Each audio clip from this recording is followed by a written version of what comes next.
El día de hoy tenemos muchos anuncios, mucha información. Vamos a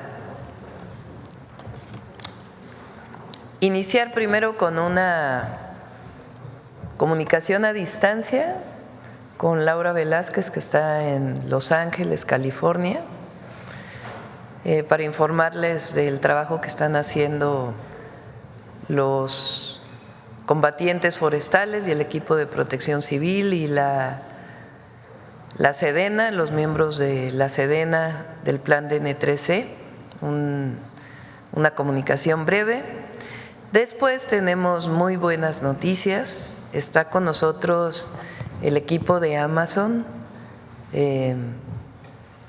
los va a presentar Marcelo Ebrard, secretario de Economía, pero está el CEO de Infraestructura Global de Amazon, está el CEO para América Latina de Amazon, CEO de Política Pública para las Américas y para México. Es el equipo completo que anuncia una inversión muy importante para nuestro país. Terminamos con esa información, ellos se van a retirar y después viene una información muy importante del plan del ISSSTE, que nos lo va a dar Martí Batres. Bueno, empezamos con la comunicación con Laura. Muy buenos días, Laura. ¿Qué tal, Presidenta? Muy buenos días, me da mucho gusto saludarla. Muchas gracias, Presidenta, por esta importante instrucción que usted nos ha dado a una delegación mexicana para estar en California, en los Estados Unidos, en apoyo al combate de los incendios en California. Me permito presentar a usted, Presidenta, y al pueblo de México un breve informe de las tareas que hemos realizado en estos días. Los incendios forestales en el sur de California comenzaron el 7 de enero de 2025 cerca de la localidad de Palisades en Los Ángeles. Fueron el resultado de una combinación de factores climáticos extremos y condiciones ambientales adversas. Durante los días previos, la región experimentó una intensa ola de calor acompañada de vientos fuertes, lo que creó un ambiente propenso para la propagación rápida de las llamas. Esta es la información que nos han dado en el gobierno de California. Al momento se ha emitido una alerta roja derivada del pronóstico de vientos fuertes entre 80 a 110 kilómetros por hora hasta el día miércoles y una humedad muy baja en gran parte del sur de California, desde San Luis Obispo hasta San Diego. Estas condiciones podrían incrementar el riesgo de una rápida propagación del fuego. Asimismo, con información del gobierno de California, hay 3 puntos en donde están ubicados los incendios. El más grande, que está ubicado en Palisades, con una afectación superior a los 9,596 hectáreas, con un control apenas del 14%. En Eaton, con una afectación de 5,703 hectáreas, un control del 33%. En Kurtz, con una afectación de 323 hectáreas, con un control del 95%. La siguiente lámina, por favor. Las afectaciones por estos 3 eventos relevantes, hay una suma total de 15,632 hectáreas afectadas y con el reporte que nos entrega el gobierno de California, 3,644 daños en la infraestructura hidráulica y de energía, así como en vivienda. Asimismo, informamos a ustedes que se han evacuado más de 70,000 personas. Los recursos del gobierno de los Estados Unidos de América son de 15,000 elementos, 1,460 camiones de bomberos, 80 aeronaves, 170 pipas y 175 maquinaria pesada. Paso a ustedes a informar que el pasado 11 de enero, por instrucciones de la Presidenta de México, en la que sigue, por favor, la lámina siguiente. El pasado 11 de enero, por instrucciones de la Presidenta de México, la doctora Claudia Sheinbaum, 2 aeronaves de la Fuerza Aérea Mexicana despegaron de la base aérea de Santa Lucía rumbo a Los Ángeles, California, con una delegación del Gobierno de México integrada por la Defensa, la CONAFOR, la Coordinación Nacional de Protección Civil y la Secretaría de Relaciones Exteriores, a fin de apoyar en las acciones de respuesta ante los incendios forestales a través de una fuerza de tarea de 72 elementos especializados. Somos la primera delegación internacional, Presidenta, en sumarse a las labores de respuesta para el combate de los incendios en California. Asimismo, ese mismo sábado, la que sigue, por favor, el sábado 11 de enero, la delegación mexicana arribó al Aeropuerto Internacional de Los Ángeles, fue recibida por el gobernador de California, Gavin Newsom, quien agradeció el apoyo del Gobierno de México y de su presidenta, la doctora Claudia Sheinbaum, en la atención de los incendios. Se contó con la participación de representantes del Departamento de Silvicultura y Protección contra Incendios del Gobierno de California, asimismo con la presencia de los cónsules de México en Los Ángeles y Sacramento, California. La que sigue, por favor. Ese mismo sábado, Presidenta, nos trasladamos al centro logístico instalado en Beaumont, California. Este está completamente equipado, donde dan todos los suministros esenciales para brindar el apoyo al personal que atiende la emergencia. Al día siguiente, el domingo 12 de enero, la Delegación Mexicana de Combatientes del Fuego y especialistas en protección civil nos reportamos preparados para el puesto de comando de incidentes, donde el gobierno de California complementó el equipamiento para el combate terrestre del equipo mexicano. La que sigue, por favor. El mismo domingo, 12 de enero, hubo una sesión informativa dirigida por el personal técnico del Departamento contra Incendios del gobierno de California, en donde se pudo dar un protocolo. Esto forma parte del protocolo de coordinación binacional y tuvo como objetivo optimizar las estrategias conjuntas en el combate de incendios. Ahí se pudieron compartir experiencias por ambos países y poder enfrentar estos incendios aquí en California de manera conjunta, en unidad y respeto.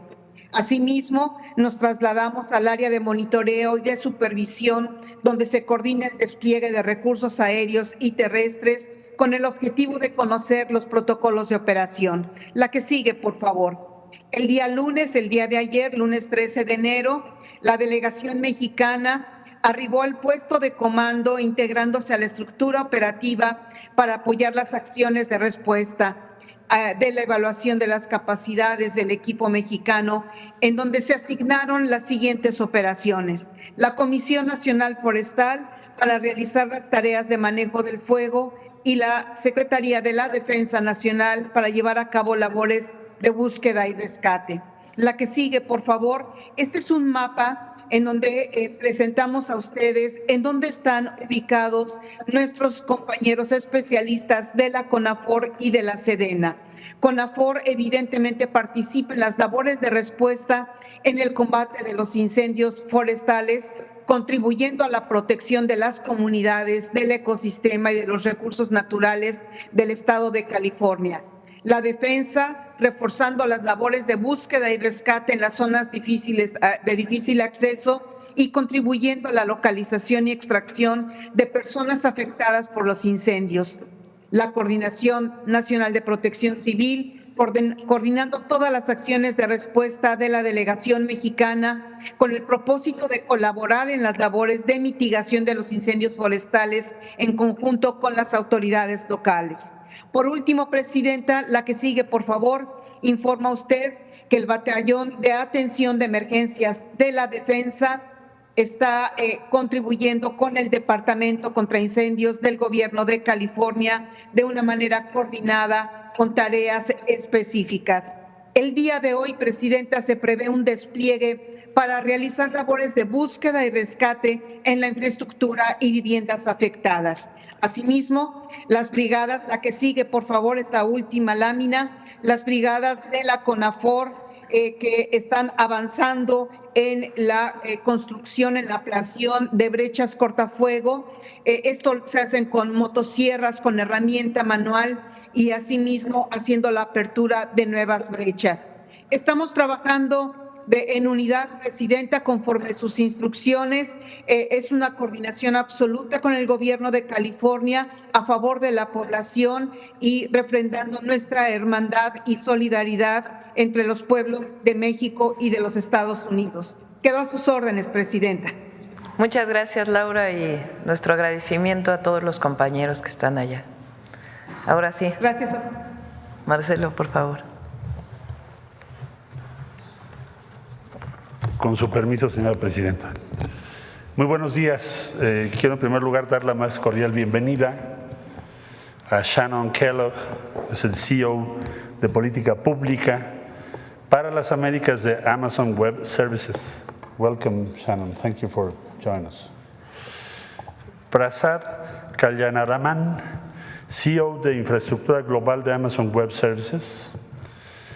Paulina Bellicia, CEO para América Latina de Amazon. Y Rubén Mugartegui, CEO de Amazon para México. Muchas gracias por estar aquí. El día de hoy se trata de lo siguiente. Nos van a compartir en un momento más una inversión que se acordó con la presidenta Claudia Sheinbaum en el pasado CEO Dialogue, que tuvo verificativo en Palacio Nacional. Inversión por $5,000 millones, que tendrá como sede el estado de Querétaro. Significa la creación de una región digital. México será la sede de esa región digital. Significa más o menos una contribución a nuestro Producto Interno Bruto del orden de $10,000 millones en los próximos 15 años a partir de este año. Se generarán en promedio más de 7,000 empleos por año. Y va a significar capacitar, entrenar y dar oportunidad al talento mexicano en todo el sistema de Amazon a nivel mundial.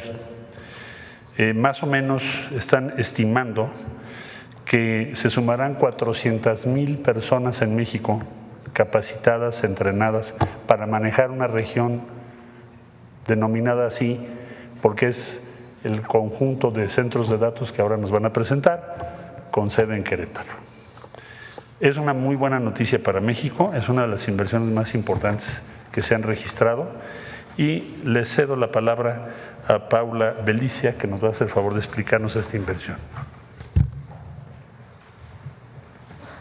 Gracias, Paula.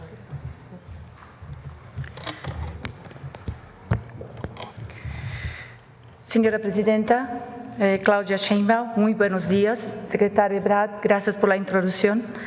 Muy buenos días, cumplimento también a todas las autoridades, ministros, secretarios y también muy buenos días tengan todos los mexicanos y mexicanas que nos bien escuchan hoy. Es un gran honor para nosotros estar acá, aún más rodeado de mujeres en cargos de liderazgo. Presidenta Sheinbaum, su liderazgo como la primera mujer en ocupar la presidencia de México no solo es histórico, sino que también es inspirador. Cuando las mujeres ocupan posiciones de liderazgo, autoliderazgo, se abren nuevas perspectivas y se impulsiona el cambio positivo en la sociedad. En Amazon Web Services compartimos esta visión de diversidad e inclusión y estamos comprometidos a fomentar el liderazgo y contribuyendo también a México con este liderazgo para que seamos aún más justos, equitativos y prósperos. Bueno, quisiera iniciar presentándome. Yo soy Paula Bellicia, yo soy la vicepresidenta para América Latina de Amazon Web Services. Este es el negocio de servicios de cómputo en nube de Amazon. La nube y AWS están por detrás, por ejemplo, del procesamiento de análisis médicos, de los servicios de videoconferencias que ahora mismo los utilizamos, de cada compra en línea que hacemos, de cada transacción bancaria, incluso de cada película o serie que nos vemos en las plataformas de transmisión en directo. Así como se renta una casa para vivir, desde los gobiernos hasta las pequeñas y grandes empresas, podemos rentar diferentes recursos tecnológicos en la nube según los necesiten. De esta forma, Amazon Web Services es la plataforma de servicios en la nube más grande y más usada globalmente y que ofrece más de 440 servicios tecnológicos. Algunos de estos son, por ejemplo, el almacenamiento en la nube, el poder de cómputo, la base de datos y la inteligencia artificial. Para esto todo se necesitan los centros de datos. Hoy estamos acá junto con ustedes de la mano, señora presidenta, para lanzar las operaciones de nuestros centros de datos en México. Es decir, para inaugurar la infraestructura de servicios de cómputo en la nube de Amazon Web Services para que se ofrezcan desde acá, sí, desde México. De la mano con ustedes, este momento estamos encendiendo nuestros centros de datos que representa una inversión, como dijo el secretario, de $5,000 millones. Señora presidenta, llegamos a México para quedarnos, porque esta inversión es mucho más que la construcción de centros de datos de vanguardia. Se trata de una apuesta decisiva y sostenida por el crecimiento socioeconómico y el futuro digital de este gran país y de todos los mexicanos. Ahora, sería natural que surja la pregunta, ¿cómo puede el lanzamiento de una región de Amazon Web Services contribuir de manera tangible a mejorar un país tan diverso, tan complejo y tan grande como México? La respuesta, presidenta Sheinbaum, va mucho más allá de la infraestructura tecnológica. Nuestra visión, como comentaba el secretario, es de que seamos en México un catalizador del progreso nacional, porque tendrá muchos beneficios, que los quiero mencionar solamente dos. El primero, estimamos que en los próximos 15 años nuestra inversión contribuirá con más de $10,000 millones en el Producto Interno Bruto de México y respaldará un promedio anual de 7,000 empleos altamente calificados y de tiempo completo. Por ejemplo, una manera de acelerar el impacto en la economía mexicana es la adopción de la inteligencia artificial y sabemos que esto es central para el gobierno de la presidenta Claudia Sheinbaum. Un estudio reciente apunta que la adopción de inteligencia artificial habilitada por la nube contribuirá con más de $19,000 millones a la economía del país hasta 2030. Se estima que las ganancias de productividad por la IA generarán los $900 por trabajador, también hasta 2030.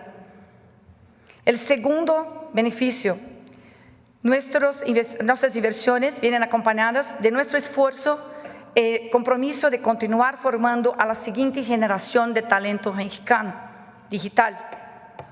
Desde 2017, Amazon Web Services ha capacitado a más de 500,000 mexicanos en las habilidades de la nube y tenemos el firme propósito de formar a 200,000 mexicanos más hasta el final del próximo año.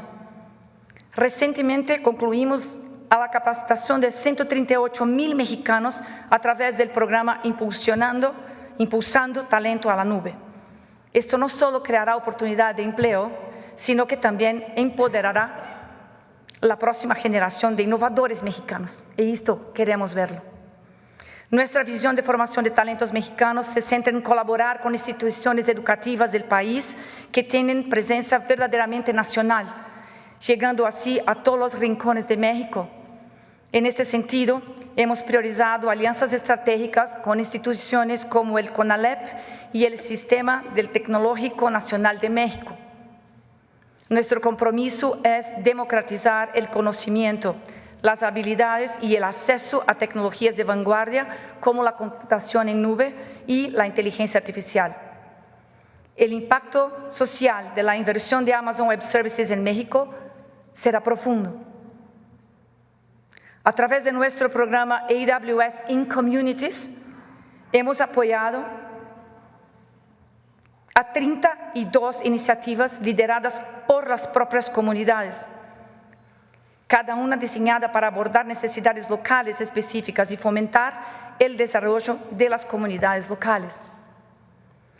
Señora presidenta, la inversión de Amazon Web Services por más de $5,000 millones en nuestra región es una suma de esfuerzos que demuestran nuestro compromiso holístico con México. Buscamos ser catalizadores de un cambio positivo, contribuyendo a un futuro donde la tecnología, la sustentabilidad, el desarrollo converjan para crear un México que al tiempo se puede ser más equitativo, pero también puede, sin duda alguna, ser más innovador y competitivo a nivel mundial. Nuestra infraestructura de cómputo en la nube contribuirá a que México se posicione con un nodo digital en las Américas y un líder en la América Latina. Sentará las bases para modernizar y digitar a los gobiernos, a las micro, pequeñas, medianas y también a las grandes empresas, a reducir costos, a mejorar la eficiencia. Y todas estas organizaciones hoy pueden contar con la tecnología de punta más segura y más confiable para desarrollar sus soluciones aquí, en y desde México. Todo esto solo es posible porque estamos impulsados por un compromiso y un propósito, y el compromiso de AWS tiene raíces profundas aquí en México, en nuestro equipo de talento mexicano que conoce e entiende como nadie no solo las necesidades, sino el enorme potencial del país. Sí, el propósito y el compromiso cambian vidas. A partir de hoy, Amazon Web Services lo está haciendo con mexicanos, para los mexicanos y desde México para el mundo. Muchas gracias.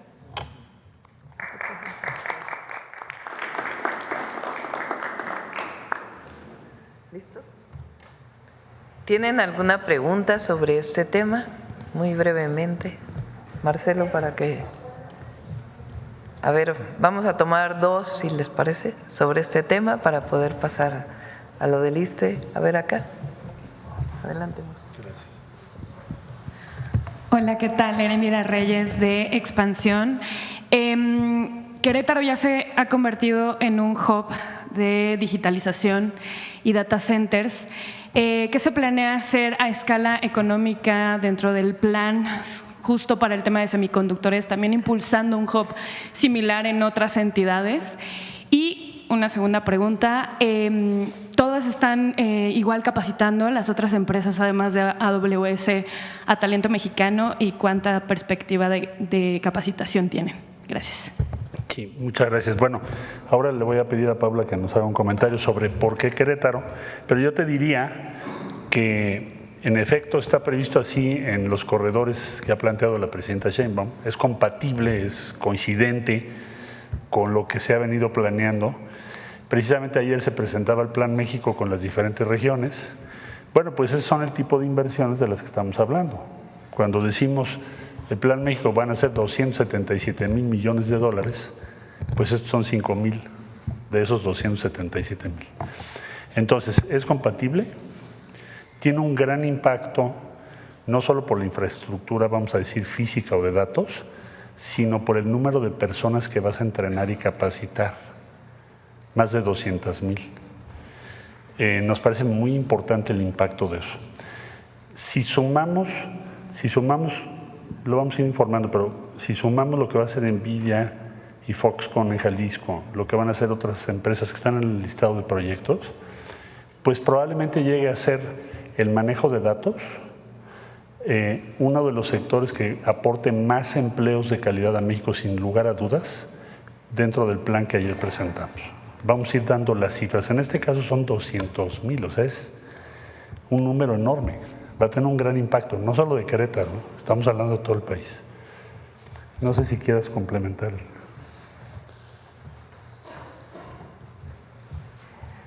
Gracias por la pregunta. Sí, Querétaro no es una decisión puramente técnica, se encuentra en el centro del país. También hay todos los recursos de logística, de acceso, aeropuertos, infraestructura y también de talentos. Entonces, para nosotros fue una decisión por el equipo de nuestro líder de infraestructura global. Entonces, ahí estamos muy contentos con todo lo que ofrece. Y también, complementando a lo que el secretario lo mencionó, para nosotros entrenar al talento mexicano desde todos los rincones de México, como he comentado, es súper importante. Entonces, estamos haciendo las partnerships estratégicas, las alianzas estratégicas con diferentes partes para garantizar que eso pase alrededor de todo el país. Gracias.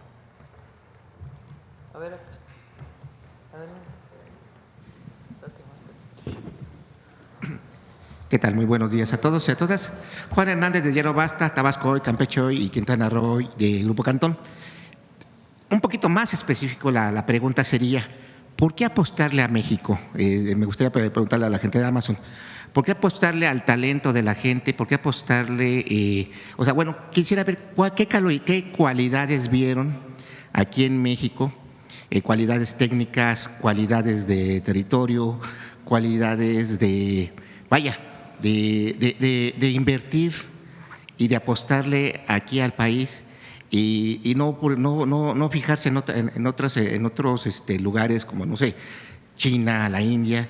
O sea, sí quisiera preguntarles el hecho de haber volteado hacia acá y hacer una gran inversión que va a generar empleos y que va a situar al país como punta de lanza a nivel estratégico en lo que es la cuestión tecnológica. Esa sería mi única pregunta. Gracias.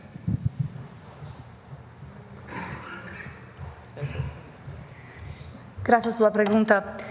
Nosotros estamos presentes en México hace algunos años, estamos acá como que 6 años, estamos muy comprometidos y por estarnos presentes en el país, estamos observando desde muy de cerca la cualidad del talento, el potencial que hay de desarrollo tecnológico, el posicionamiento del país hacia todas las negociaciones globales. Para nosotros vemos las oportunidades de modernización también a todas las industrias de México. Existe acá una calidad de educación que nos ofrece una base para que esta inversión florezca y que traiga muy buenos resultados. Entonces, estamos ciertos de que al elegir México como una prioridad de inversiones, veremos impulsionar el país. Entonces, es por el talento, por la calidad de educación que nos vemos. Tenemos centros en México de desarrollo tecnológico, tenemos la oportunidad también de ayudar a transformar las industrias desde empresas de todos tamaños y nos sentimos muy fuertes con la decisión de elegir a México. ¿Ustedes sí veían al país como una décima potencia económica? Vemos, por cierto, una gran potencia. Gracias. A ver, la última. Gracias, Presidenta. Con esta inversión multimillonaria que hace esta empresa a México, pues prácticamente la oposición se quedará callada porque dice que el país no es apto para que vengan inversionistas. Yo quisiera preguntarle, si me lo permite, a la CEO para América Latina, ¿cuál sería el consejo que le daría a empresas extranjeras si es recomendable o no invertir en México, dada su experiencia?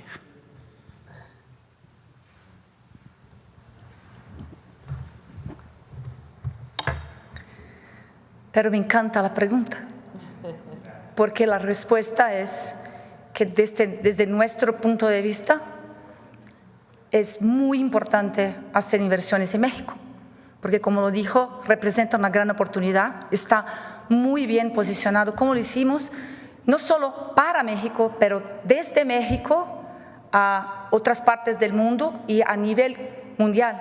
México tiene las condiciones de ser competitivo en varias industrias, en varias partes del segmento de negocios y hacer las inversiones acá. Nosotros tenemos muy buenas expectativas y como lo dijo, nosotros estamos haciendo no por el corto plazo, pero por el largo plazo. Una inversión de esta magnitud traduce nuestra visión de futuro para México. Entonces, desde nuestro punto de vista, sí, hacer inversiones a México.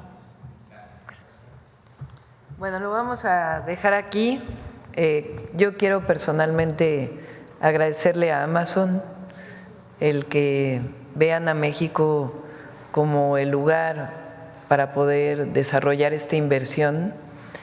Es importante para nosotros por muchas razones. Primero, por lo que significa el tipo de inversión que están haciendo y la oportunidad de empleo para muchos ingenieros, ingenieras mexicanas, o especialistas matemáticos en datos y permite además pues potenciar ese desarrollo para la educación en nuestro país.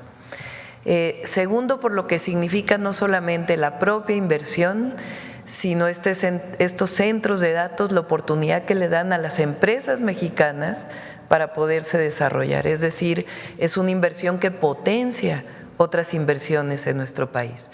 Y finalmente, pues, por sus palabras para México, estamos muy orgullosos del momento que estamos viviendo y la inversión que presentan el día de hoy, pues muestra justamente eso, que México no solo tiene gran presente, sino gran futuro. Muchas gracias. Y los invito a que nos tomemos una foto aquí.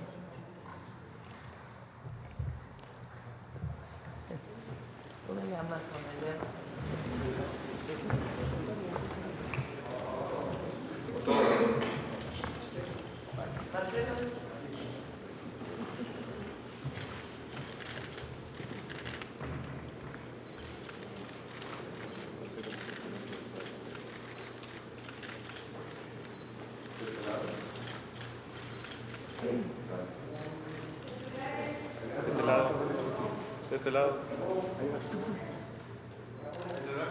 Muchas gracias. Thank you very much.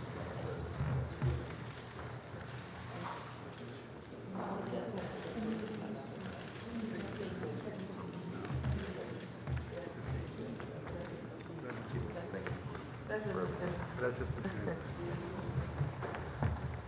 Pásense para adelante. Gracias.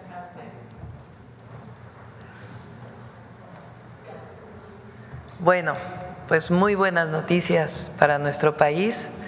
Es un compromiso con México y además lo que siempre hemos dicho, hay confianza en nuestro país para invertir y el plan que presentamos ayer pues es un plan de largo plazo, no solamente del sexenio, sino un plan de desarrollo equitativo, sustentable para México.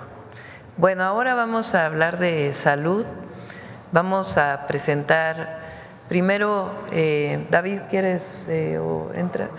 Primero el secretario de Salud, después Clark muy rápidamente nos va a decir cómo va el avance de la compra de medicamentos y Martí va a hacer también una presentación muy, pero muy importante para todos los trabajadores y trabajadoras del Estado.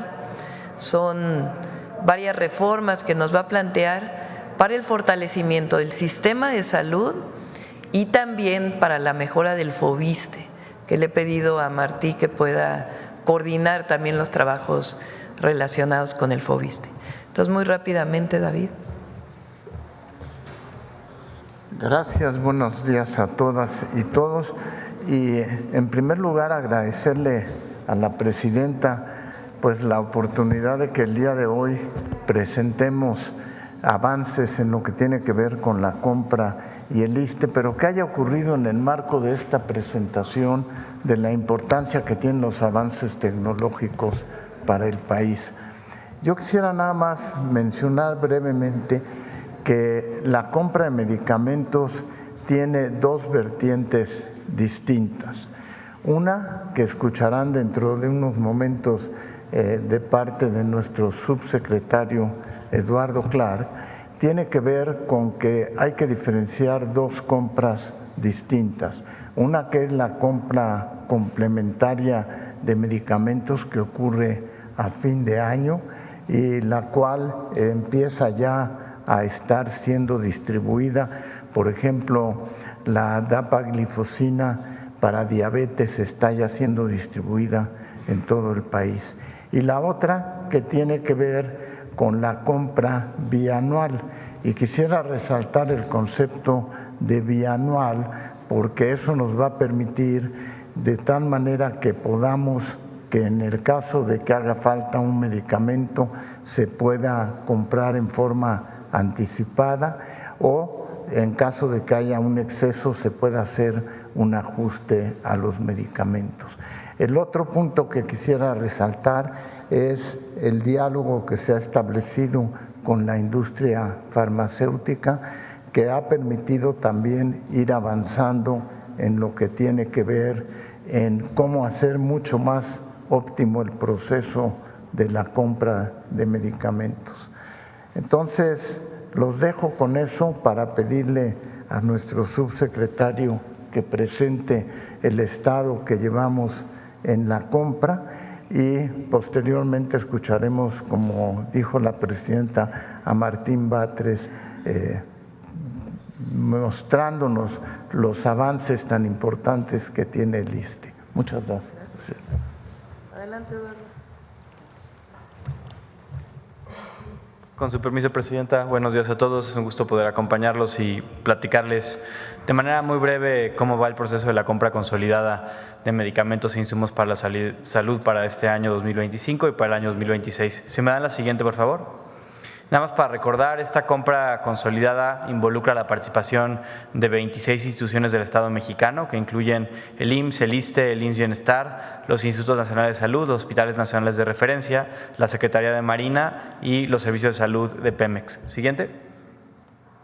En términos generales, cuando iniciamos el proceso de evaluación de la demanda, es decir, las necesidades del sector, entre todas las instituciones que les mencionaba, se identificó la necesidad de adquirir 4.982 millones de piezas. Esto a un precio histórico similar o relativamente en términos de 338,000 millones de pesos. Derivado de los procesos de licitación más los procesos de negociación de las claves de fuente única y patente de los medicamentos de más alto costo, hemos tenido ofertas para el 97.6% de las piezas solicitadas por el sector, es decir, prácticamente la totalidad de lo que está demandando el sector. En términos de procedimiento, así es como vamos. Ayer en la noche y hasta hoy en la madrugada se dio a cabo el fallo de la primera licitación pública para esta compra de medicamentos. Aunado a las claves y medicamentos que se adquirieron vía las mesas de fuente única patente, tenemos ya adjudicado 3.649,000 millones de piezas, que representan 73% de las piezas de medicamentos a adquirirse durante este periodo que requieren las instituciones. Pero adicionalmente tenemos 1.218 piezas, que son el 24.4%, en donde tenemos oferta, es decir, hay un proveedor o más de un proveedor que quiere proveerlas, que tiene capacidad de hacerlo, que en la licitación le faltó hacer alguna corrección documental o técnica. Es decir, tenemos la capacidad y estaremos adjudicándolas en los siguientes días, pero lo importante es decir, tenemos oferta para el 97.6% de las piezas solicitadas de manera conjunta por todas las instituciones. Es importante mencionar que esta compra incluye también la distribución directa a almacenes estatales y a hospitales directamente por parte de las empresas farmacéuticas. En términos globales, lo que ya está adjudicado representa hasta ahora una compra de 213,000 millones de pesos, que comparado a lo que hubiera costado a los mismos precios unitarios de años previos, es un ahorro de más de 30,000 millones de pesos que podemos utilizar para el mismo sector. Eso nos llevaría a una necesidad todavía de encontrar proveeduría y les daremos las estrategias para el 3.2% de las piezas, 162 millones de piezas que detallaré adelante. Siguiente.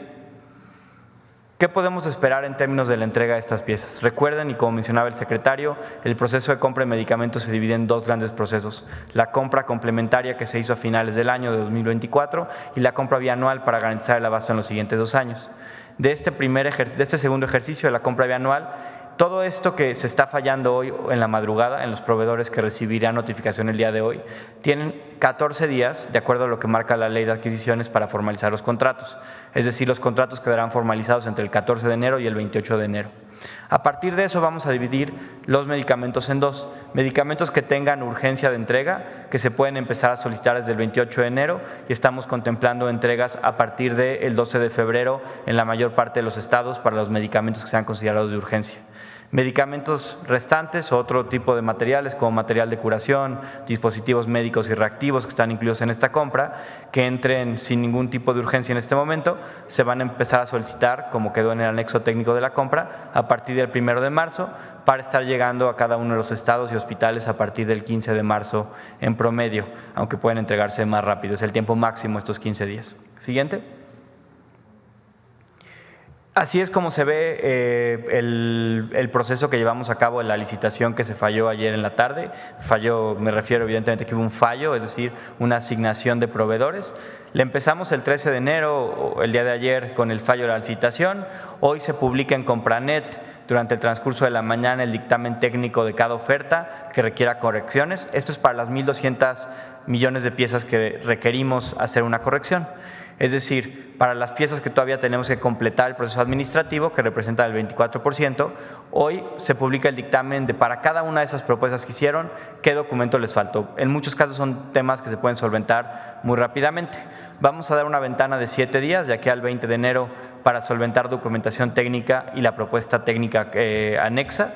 Van a poder estas empresas cargar sus propuestas en una plataforma digital a partir del 21 de enero y de esta manera nuestro objetivo es evaluarlas entre el 21 al 26 de enero y adjudicarlas entre el 27 a 29 de enero. Esto para las piezas que todavía falta adjudicar, pero que ya tenemos una oferta solvente en términos de una proveeduría potencial. Siguiente. ¿Qué estrategias tenemos y queremos compartir con ustedes para las claves en las cuales no recibimos propuesta, este 3.2% de las piezas? En primer lugar, estamos haciendo con las instituciones toda esta semana, como límite tenemos al 19 de enero, una compactación de insumos. ¿A qué me refiero por esto? Aquí les pongo un ejemplo. Muchas veces tenemos insumos, presentaciones que tienen oferta y presentaciones más pequeñas que pueden ser perfectamente sustituibles de las que no hubo oferta. Por ejemplo, aquí les pongo un caso. La sitagliptina, que es un medicamento antidiabético, se pidieron entre todas las instituciones para 2 años 1.300 unidades de sitagliptina de 100 miligramos en envase de 14 comprimidos. Ahí no tuvimos una propuesta en la licitación. ¿Por qué? Porque es una clave de muy pequeño volumen. Sin embargo, para otra clave, la sitagliptina de 28 comprimidos, es decir, lo mismo, pero un bote de 28 en vez de 14, estamos fallando hoy, tuvimos una adjudicación para 9 millones de piezas, es decir, estas claves son relativamente compactables, así como esta hay bastantes de ellas que podemos hacer. En segundo lugar, estamos haciendo también esta semana con las instituciones una compactación terapéutica, es decir, medicamentos que son exactamente iguales que podemos compactar, una cosa que sirve para lo mismo. En tercer lugar, hay un número importante de piezas, de medicamentos, de insumos, de medicamentos, de material de curación que las instituciones piden en muy bajo volumen. Estamos hablando de pedir en 2 años menos de 5,000 piezas.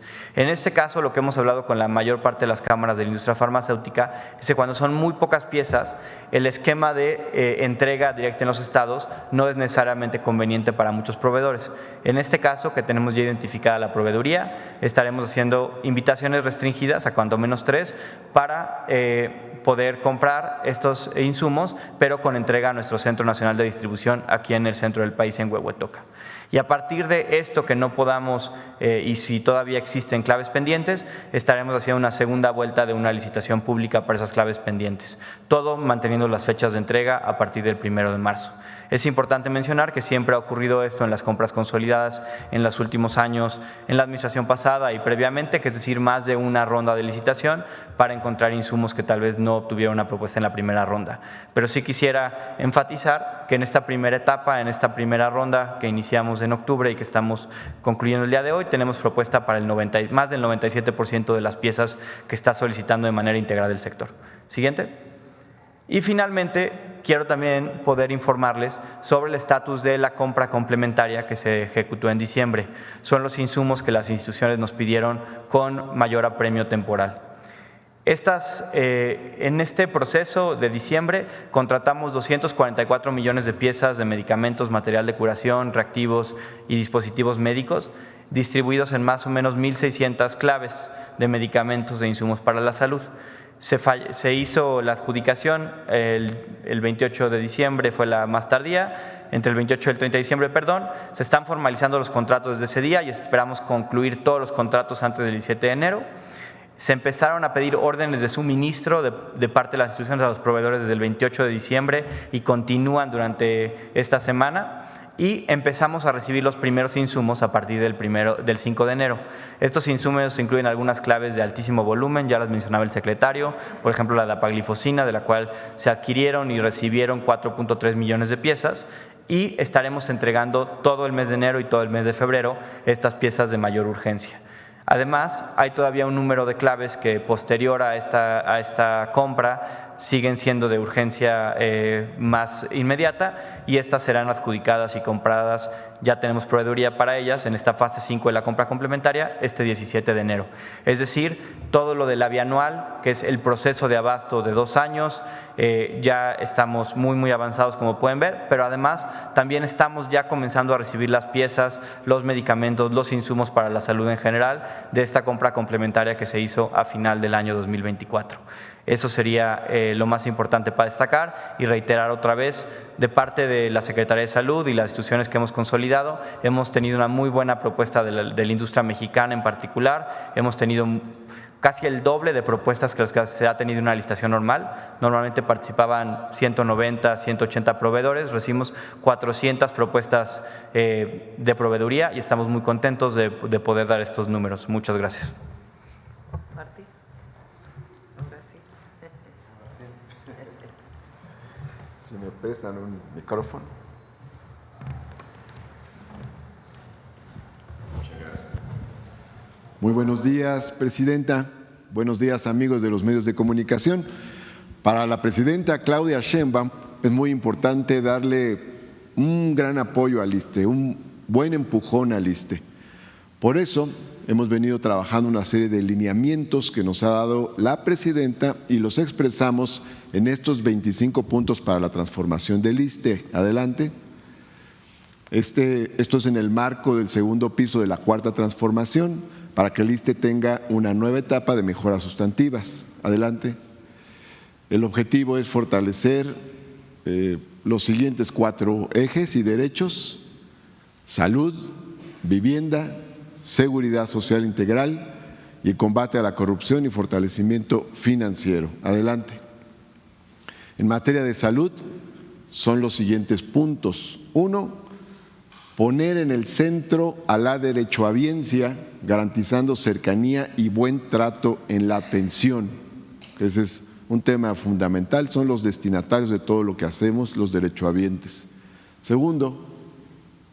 Homologar los salarios del personal médico y de enfermería del ISSSTE con los del IMSS de forma gradual. 3. Aumentar la plantilla de personal médico, de enfermería y de especialistas de diversas especialidades. 4. Implementar en el ISSSTE el programa La Clínica es Nuestra, que ya tuvo mucho éxito en las clínicas del IMSS Bienestar, para dar mantenimiento y equipamiento con participación social. Adelante. Luego, en 5.º lugar, llevar a cabo obras de mantenimiento mayor. En algunas unidades hacen falta obras grandes para su rehabilitación. 6. Ampliar la nacionalización de hospitales, atenciones y servicios médicos. Como ustedes saben, se han nacionalizado varios hospitales, falta el de Tláhuac, y hay servicios integrales médicos que se nacionalizaron, como el de imagenología, el de hemodinamia, el de anestesia, pero están pendientes otros como osteosíntesis, laboratorios, banco de sangre y otros más. Adelante. En 7.º lugar, disminuir los tiempos de espera para consultas, atención médica especializada y cirugía, que es un reclamo importante de la derechohabiencia. 8. Garantizar la distribución y el abasto de medicamentos y material de curación. 9. Fortalecer la prevención y promoción de la salud en los centros de trabajo. Aquí la idea es el ISSSTE estar presente en las diversas dependencias, fomentando unidades laborales. 10. Concretar acuerdos con el IMSS, IMSS Bienestar y otras instituciones públicas de salud para que las personas puedan ser atendidas en la unidad médica más cercana, sobre todo en casos de urgencia.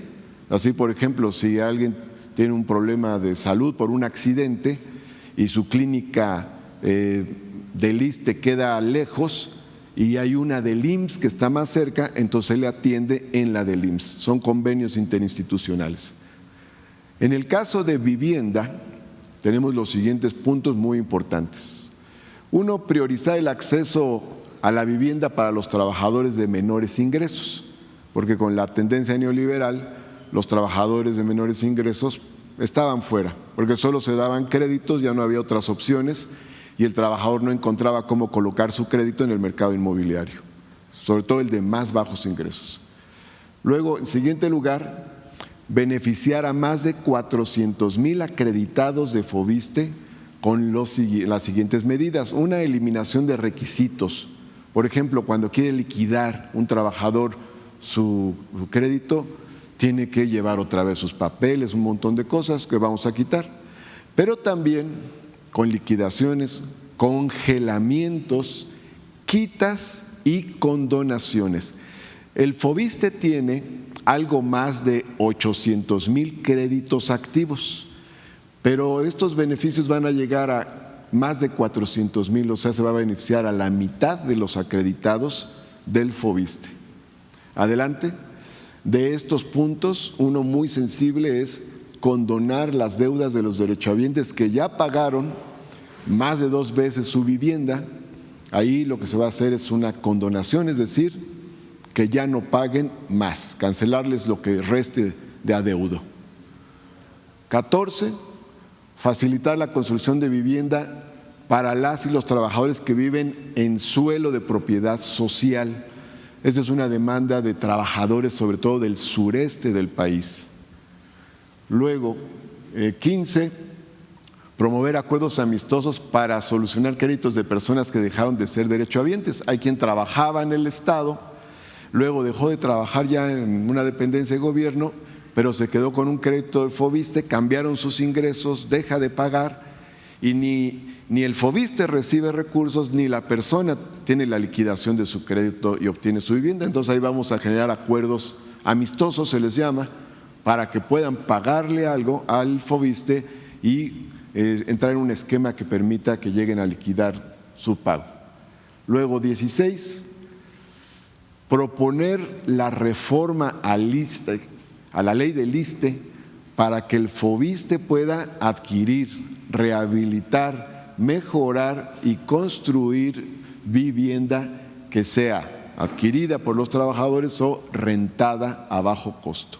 Esta es una reforma fundamental de gran interés para la presidenta y obviamente para las y los derechohabientes, porque en la etapa neoliberal le quitaron al Foviste la atribución para poder contratar la construcción de viviendas, solo podía dar créditos, era la función que tenía nada más. Y esto va a ayudar también a la economía. En materia de seguridad social integral hay varios puntos. Uno de ellos es garantizar que todas las personas trabajadoras que soliciten préstamo individual lo obtengan. Podríamos decir que en este momento todas las personas que solicitan préstamo personal lo están obteniendo. Pero luego hay gestores que dan a entender que es gracias a ellos que tienen un crédito los trabajadores y no es así. Entonces se va a dar crédito a aquel que lo solicite. Y la figura del sorteo solo la vamos a mantener en caso de que haya sobredemanda, o sea, cuando tengamos muchísimas solicitudes y en efecto no alcance, se utilizaría la figura del sorteo, pero si no es así, no se va a utilizar sorteo, se da el crédito directamente. Luego, 18, garantizar el otorgamiento de pensión de viudez a trabajadoras y trabajadores en activo, porque había algo en el reglamento que lo impedía. Entonces, una trabajadora quedaba viuda y como era trabajador en activo, se le negaba la pensión de viudez. Pero ahora ya va a hacerse la modificación para que si una trabajadora o un trabajador que está en activo queda viudo, pueda tener el acceso a la pensión de viudez independientemente de que siga siendo trabajador. Adelante. 19, impulsar un paquete de turismo social para aprovechar la infraestructura construida por la Cuarta Transformación. Ustedes saben que con el presidente Andrés Manuel López Obrador se construyó mucha infraestructura y a esto le hemos llamado el paquete turístico 4T. Sales del AIFA, viajas en Mexicana de Aviación, llegas al aeropuerto de Tulum, te hospedas en los hoteles Tren Maya, viajas por el Tren Maya, todo es infraestructura de la Cuarta Transformación y ya el ISSSTE va a tener, ya tienes de hecho el paquete turístico 4T. Adelante, por favor. Luego 20, fortalecer las tiendas que tiene Superiste. Aquí quiero decirles que en el lapso que nos ha tocado ahora, Ya las tiendas Superiste mejoraron ventas en un 33%. Y le vamos a incorporar perecederos, otros productos básicos a bajo costo, incorporar proveedores locales y el mantenimiento integral de los establecimientos, esos en las tiendas que tiene actualmente el ISSSTE. 21, este es un tema muy importante, vamos a hacer una revisión integral y el estudio necesario para mejorar las pensiones más bajas. Ya con la presidenta en la mesa de salud estamos analizando escenarios, pero todavía falta puntualizar algunas cosas. Luego, en el combate a corrupción y fortalecimiento financiero, tenemos la revisión de las pensiones que superan el límite máximo legal para ajustarlas o, en su caso, cancelarlas. Aquí, pues obviamente es un problema de inequidad y de violentación de la legislación, de la ley. Aquí quiero poner unos ejemplos. Estas son las 10 pensiones más altas que hemos detectado. El límite máximo que marca la ley son 10 UMAS. La UMA debe estar este año como en 33,000, 34,000, bueno, 10 UMAS, perdón. 10 UMAS son como 34,000 pesos. Pero si ustedes observan, hay una pensión de 309,000 pesos que el ISSSTE paga desde el año 2002. 267,000, 210,000, 179,000, 172,000, 147,000, 139,000. Bueno, de estas 10, como 7 son superiores al ingreso de la presidenta de México. Y aquí, bueno, ponemos qué institución es la que otorgó. En varios casos de estos 10, 4 el ISSSTE otorgó estas pensiones directamente y en 6 casos fueron órganos del Poder Judicial. Bueno, acá está cuál era la plaza de adscripción correspondiente. Como verán, en algunos casos no tiene lógica ni siquiera el ingreso. Distrito, materia administrativa. Último puesto, maestra de jardín de niños. Maestra de jardín de niños, enseñanza de secundaria técnica. Pero acá hay otro caso. El secretario general de la Junta Federal de Conciliación y Arbitraje. Antes de irse, garantizó esta pensión. Desde el 95 cobra. Entonces, esto lo vamos a revisar. La ley del ISSSTE nos da facultades porque señala que en cualquier momento el ISSSTE puede revisar la legalidad de las pensiones y además ajustarlas o cancelarlas en su caso. Se puede revertir. De hecho, estamos ahorita en el proceso de revisión y se está cuidando el debido proceso, el derecho de audiencia, para poder llevar a cabo el procedimiento adecuado. Adelante, por favor. Luego, 23 es recuperar espacios físicos del ISSSTE que indebidamente ocupan fundaciones privadas que lucran con el nombre de la institución. Entonces se presentan como si fueran una fundación del ISSSTE y obtienen determinadas donaciones y el ISSSTE no tiene el menor conocimiento de ello. Entonces aquí tenemos 27 espacios de una fundación, ya recuperamos 12, faltan 15, incluso hay sentencias en algunos casos y no las ha cumplido esta fundación privada. ¿Qué hace? Es más, algunos de esos espacios los subarrendaron. Entonces, bueno, esto lo estamos corrigiendo para que el ISSSTE pueda aprovechar su patrimonio adecuadamente. 24, recuperar adeudos que diversas entidades y dependencias tienen con el ISSSTE y con el FOBISSTE. Ya estamos en esa tarea, por ahí también podemos recuperar recursos. Y 25, que este es un tema fundamental, que tiene que ver con todo lo anterior. ¿Cómo resolvemos mucho de lo planteado? Bueno, impulsando una reforma a la ley del ISSSTE para el caso de los seguros de salud, para que las cuotas de los servidores públicos con más altos ingresos y las aportaciones correspondientes que tienen que dar las entidades federativas, las entidades y las dependencias, se calculen sobre el salario integrado. Aquí, como saben, hay salario base y salario integrado. Adelante quiero mostrar, el ISSSTE cuenta con poco más de 3 millones de afiliados en activo, el 9.7, menos del 10%, gana más de 10 UMAS y el 90.3% gana menos de 10 UMAS. Entonces, a este 9.7, en lugar de que se le cobren las cuotas sobre la base del salario base, sería sobre el salario integrado. En el resto, que es la gran mayoría, más del 90%, se seguiría haciendo sobre su salario base. Ahora, quiero decir, adelante por favor, que quien aportará más será el gobierno, porque estos son los seguros de salud, estos son los que el gobierno aporta,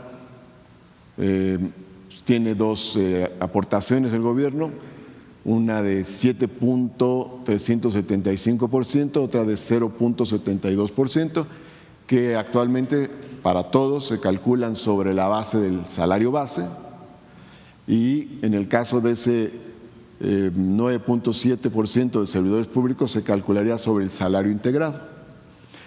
Y los servidores públicos de todos los niveles aportan el 3.375% de su ingreso.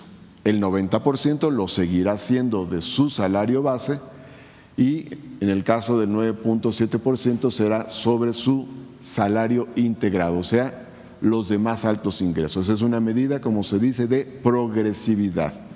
Quien más tiene, ayuda más. Pero finalmente es el gobierno el que va a aportar aquí varios miles de millones de pesos para la mejoría del ISSSTE. Adelante.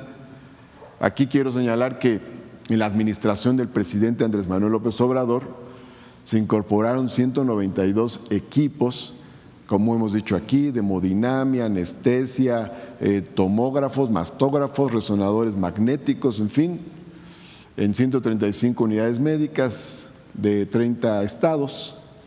También se construyeron, como saben, las clínicas hospitales de Los Cabos, Baja California Sur, y de Palenque en Chiapas. Adelante. Se iniciaron otras obras y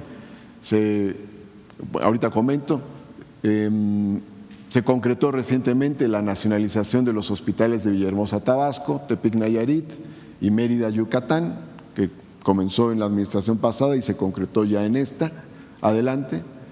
Y en este año se van a inaugurar y poner en operación 5 nuevos hospitales, el de Pachuca Hidalgo, Torreón, Coahuila, el de Tlajomulco, Jalisco, el de Tampico, Tamaulipas y Acapulco, Guerrero. Ahora bien, con todo esto, adelante por favor.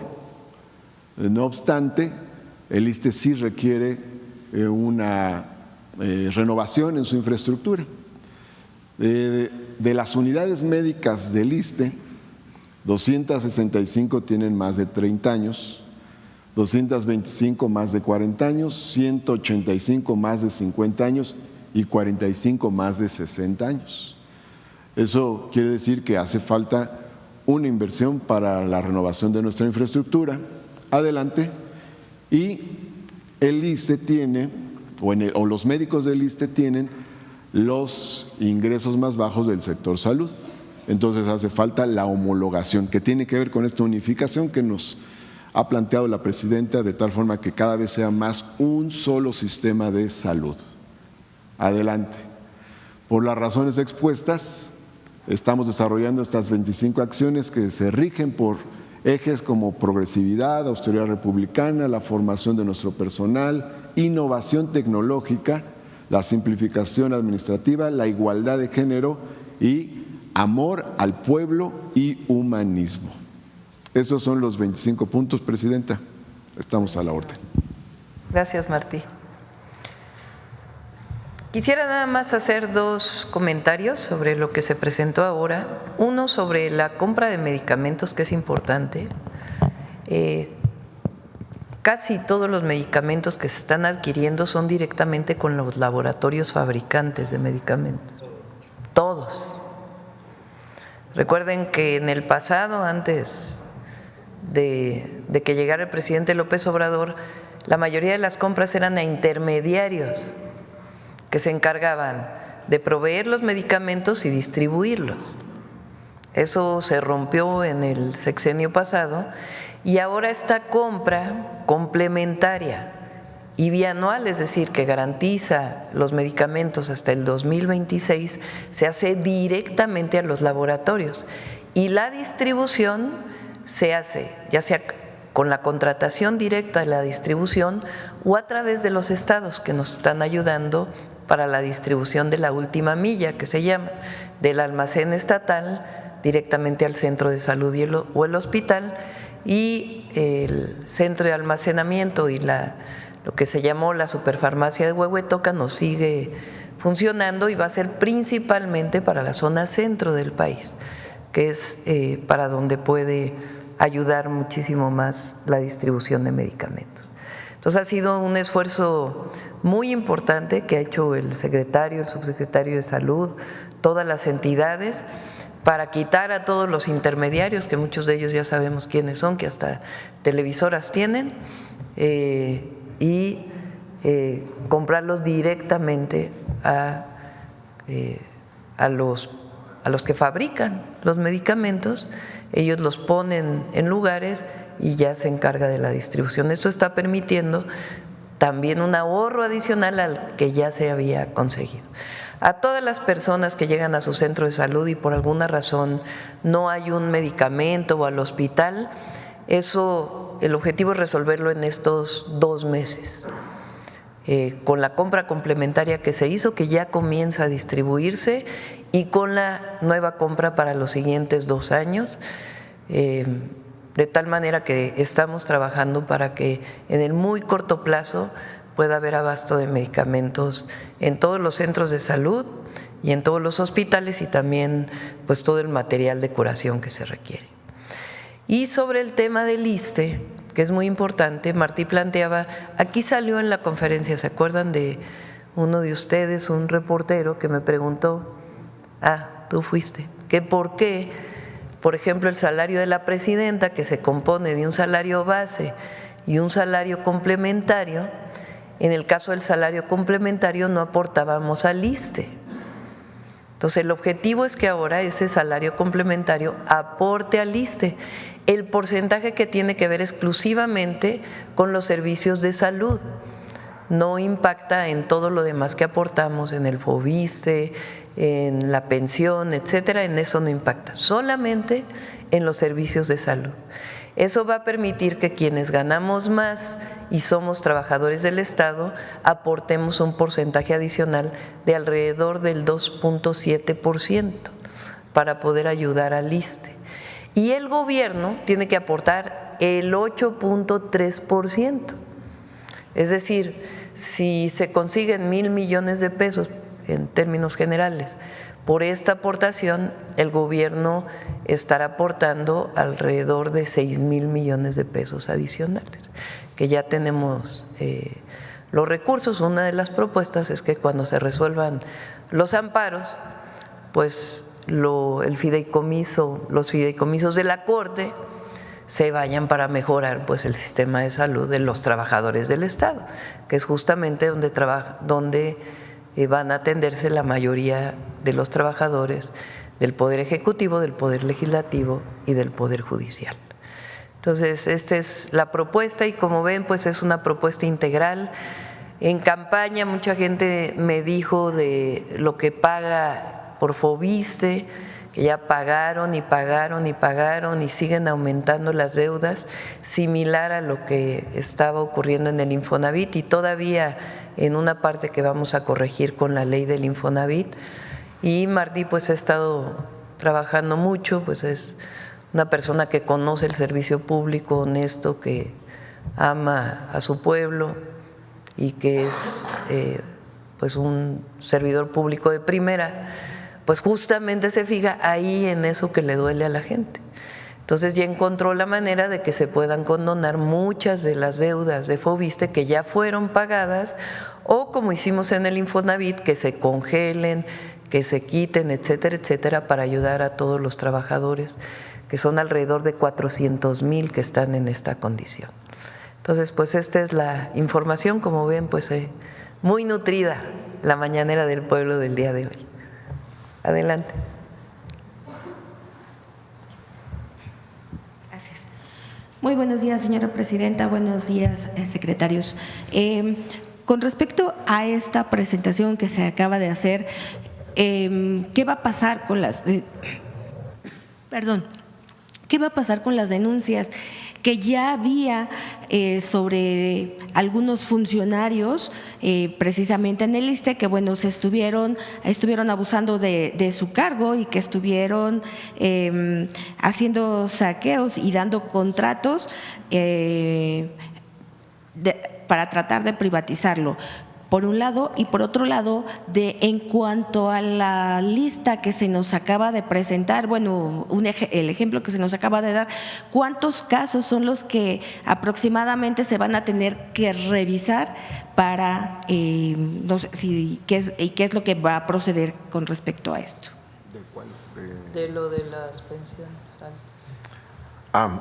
Sobre el primer tema, bueno, hay órganos que realizan las investigaciones correspondientes sobre esos procesos. Cabe decir que todo el proceso de privatización que se dio en el neoliberalismo llegó hasta la médula del sector salud. En el caso del ISSSTE, en un hospital, pues afuera decía ISSSTE, pero adentro una empresa tenía el servicio de hemodinamia, otra el de la anestesia, otra el de los rayos X, y en realidad pues ya se estaba convirtiendo en un cascarón. Y con el presidente Andrés Manuel López Obrador empezó este proceso de nacionalización.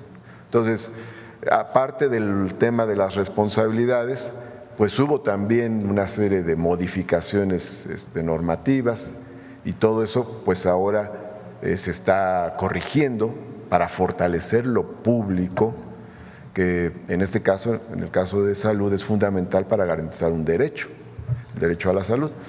Ahora, sobre el tema de las pensiones altas, hemos detectado aproximadamente 8,000 que pudieran estar por arriba de lo que marca la ley.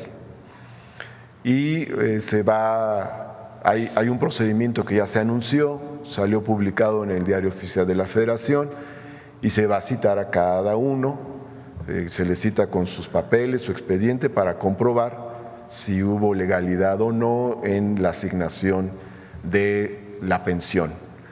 Afortunadamente la ley del ISSSTE, como decía, nos da facultades para hacer la revisión correspondiente, analizar si se apega a la legalidad y, en su caso, determinar un ajuste o una cancelación. En muchos casos pues se ajustaría la pensión a lo que corresponde, y en algunos otros se advirtiera una total ilegalidad, pues se cancelaría. Pero eso se va a hacer respetando el derecho de audiencia con el debido proceso. Lleva varios meses, no se va a tomar ninguna medida apresurada, ni se va a cometer ninguna injusticia, todo se va a analizar como marca la ley.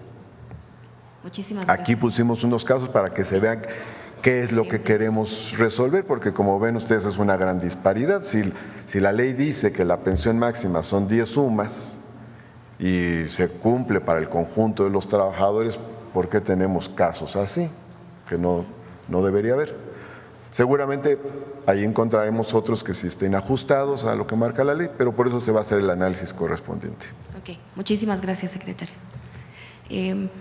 Presidenta, y en otro tema, pues sabemos que son pocos días del inicio del Plan Nacional de Desarrollo, pero ya el día de ayer también en Tamaulipas se presentó la Secretaría de Energía, ya empezó también con un foro para dar la consulta y usar la usar energías renovables y sustentables, exactamente. Hacia esto, ¿cuál es el informe y los avances que a usted le han llegado ya en torno a este Plan Nacional de Desarrollo?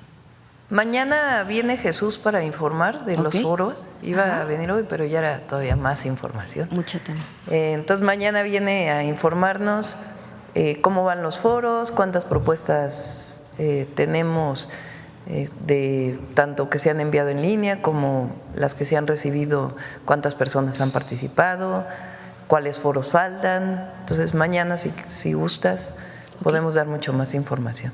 Ok, muchísimas gracias.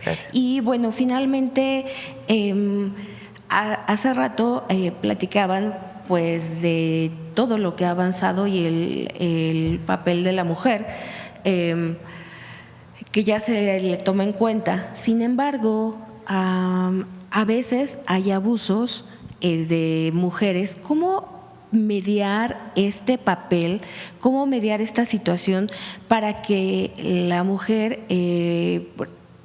no abuse de su papel y que diga, pues porque soy mujer? Porque finalmente, por ejemplo, en casos de situaciones de divorcios, de este tipo de cosas, que ella diga, pues es que y abusen también del poder económico que ella tenga. ¿Cómo mediar esta situación para que no se dé y que de verdad haya cierta igualdad?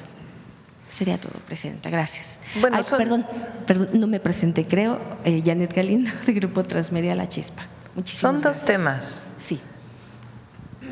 Cuando se pone en la ley, por ejemplo, que la mitad del Congreso deben ser mujeres, pues es porque hay una situación de desigualdad histórica, y si no se legisla, se mantiene esa condición de desigualdad. Hubo una época en que era al menos el 20%, imagínense, o al menos el 30%, hasta que se dijo, pues la mitad de la población somos mujeres, pues la mitad de la población tiene que estar representada en el Congreso de la Unión.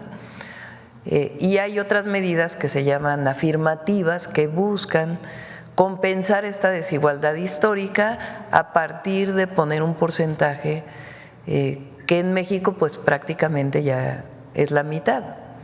Hay sectores que tienen menor representación de mujeres. Por ejemplo, el sector empresarial tiene menos mujeres que son directivas de empresas que hombres, y es un sector donde se tiene que seguir avanzando.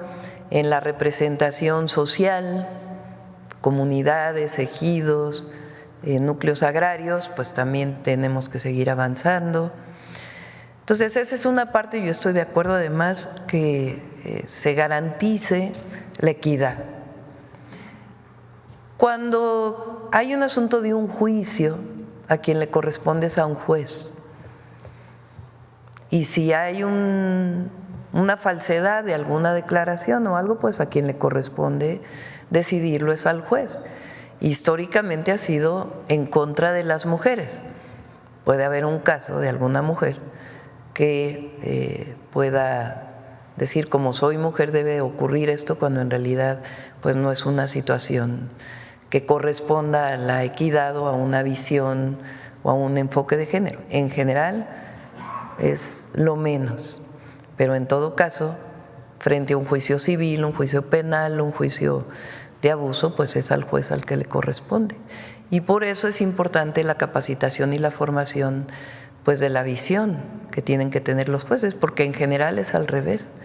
A una mujer, que hay muchísimos casos de mujeres, por ejemplo, que en un divorcio, como el caso que pusiste, no les permiten ver a los hijos, que se llegó a catalogar como violencia vicaria, o que no se da una pensión, o casos en donde el Ministerio Público, ya no los jueces, no levanta una denuncia por abuso sexual o de otro tipo a las mujeres porque no tiene la visión que corresponde y se victimiza a la mujer. Pero para eso pues tenemos que tener mejores ministerios públicos y mejores jueces. Bueno, a ver, ¿quién más por acá?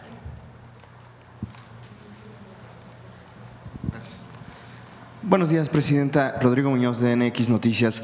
Quisiera preguntar un par de temas sobre América del Norte.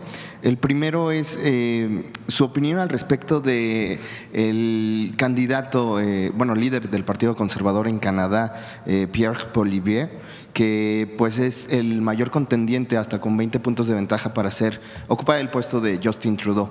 Sin embargo, en las últimas semanas pues ha encabezado una campaña, digamos, de hecho se llama Canada First, que es pues más nacionalista, y algunos medios locales hablan sobre un posible deslinde igual del Tratado de Libre Comercio en América del Norte. Entonces muchos le han preguntado sobre cómo se va a llevar con el presidente Donald Trump, pero poco sobre este nuevo personaje en Canadá, que también pareciera tendría una relación no tanto amigable con nuestro país. Su opinión al respecto, y si su equipo de trabajo ya también ha diseñado un plan para dialogar con este posible… Bueno, primero tiene que haber elecciones en Canadá. Y como saben, México tiene una posición en donde no hay intromisión en la de una u otra decisión. Corresponde al pueblo de Canadá decidir quién va a ser su primer ministro.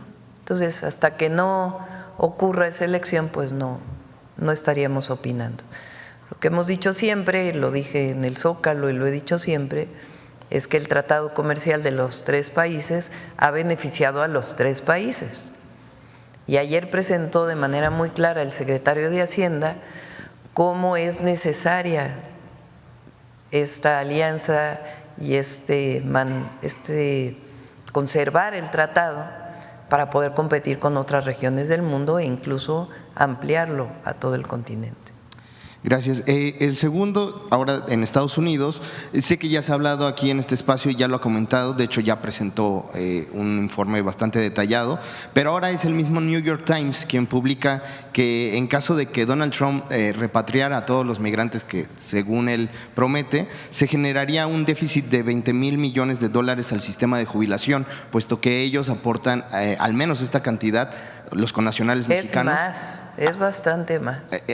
Sin recibir nada a cambio. Entonces, imagínense que es $65,000 millones llegaron de remesas, y eso es el 20% de todo lo que ellos aportan o de todo lo que ellos reciben o ahorran. Entonces, el 80% se queda en Estados Unidos y ellos pagan impuestos y muchos de ellos están en la seguridad social. Entonces, hay una aportación de las y los mexicanos a Estados Unidos muy grande. Por eso, nuestro reconocimiento por lo que hacen las y los migrantes para México, la solidaridad que tienen con sus familias, la fraternidad que significa el que no abandones a tu familia, el que siempre estés atento de tu familia, que son estas remesas, y el apoyo que le dan a nuestro país con ello, pero aportan más a la economía de Estados Unidos. Ya nada más 7 de cada 10 trabajadores del campo son mexicanos o de origen mexicano. Por poner un ejemplo de un sector, en el sector de la construcción, muchísimos mexicanos. En el sector servicios, bueno, Nueva York, por ejemplo, la migración de Puebla, de Oaxaca, pues hace funcionar en muy buena parte una ciudad tan importante para Estados Unidos. Entonces, esta idea de que los migrantes no estamos de acuerdo, son delincuentes, pues digo, habrá alguna persona que podrá haber delinquido, pues eso no quiere decir que los migrantes no aporten a la economía de los Estados Unidos. Y eso lo vamos a decir siempre, mantenerlo, y cuando estemos en pláticas formales con el gobierno de Estados Unidos, pues también lo haremos. Gracias. Y para cerrar el tema de Norteamérica, en los últimos días se han registrado muchos agradecimientos por parte precisamente de los connacionales que radican en específico en la ciudad de Los Ángeles. Ya nos presentó el avance completo al inicio de la conferencia, pero preguntarle su opinión sobre estos agradecimientos, en especial pues el que ayer fue muy sonado del vocalista de Kiss, Gene Simmons, que incluso le agradeció por enviar este apoyo a la ciudad de Los Ángeles. Primero, nuestro gobierno es humanista, ante todo. Eso es nuestra visión, nuestro pensamiento, y corresponde al pueblo de México. El pueblo de México es generoso y fraterno, y hoy el gobierno tiene como sustento el humanismo mexicano. Y ahí donde podamos, siempre vamos a ayudar. Y particularmente la ciudad de Los Ángeles ha recibido a muchísimos mexicanos y mexicanas. Bueno, recuerden que eso era México, pero además durante mediados, finales del siglo XIX, todo el siglo XX, y ahora ha recibido a muchísimos mexicanos. Entonces, pues es de alguna manera, de manera muy pequeña, porque son 72 combatientes forestales y miembros de la Sedena, de la Defensa, que son parte del plan de N3C y que son especialistas, pues están ayudando. Entonces siempre nuestra solidaridad y apoyo, y particularmente a esta ciudad que pues somos hermanos.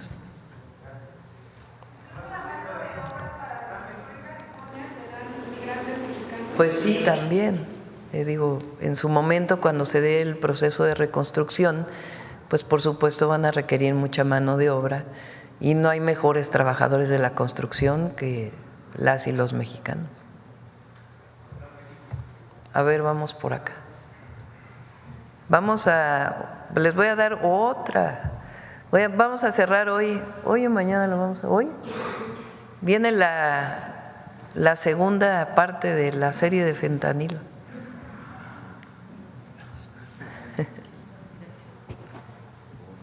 Hola, Presidenta, buenos días. Maite Baena, de Infobae México.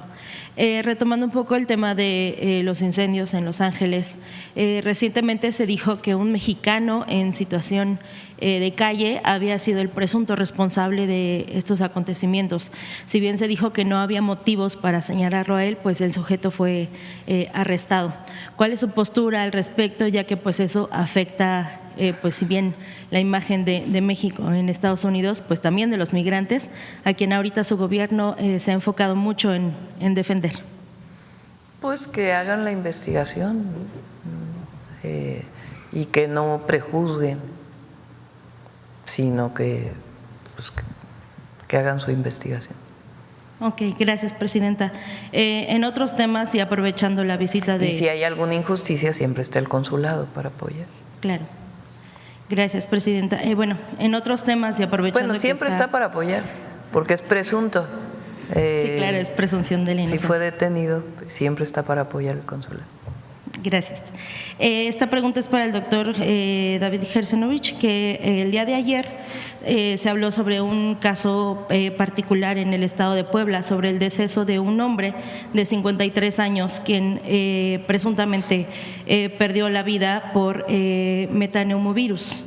En Nuevo León se confirmó la semana pasada 2 casos de este virus, y Tamaulipas tenía un caso sospechoso.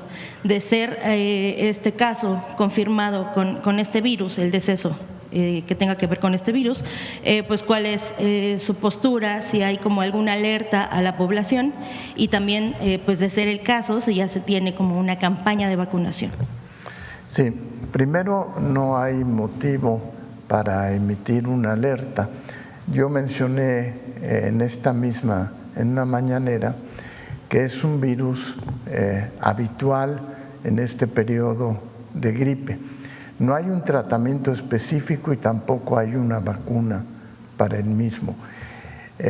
Yo más bien el caso mencionar 2 cosas. Una, que el sistema de vigilancia está activo, de tal manera que podemos detectar aquellos casos que ocurren. Segundo, el hecho de que no existe, más allá de los cuidados generales para cuidar a las personas, es decir, la buena alimentación, el separarse si uno tiene un cuadro gripal. En este enfermo en particular de Puebla, se sospecha que puede haber tenido el virus y la Dirección General de Epidemiología de cualquier manera lo va a ratificar.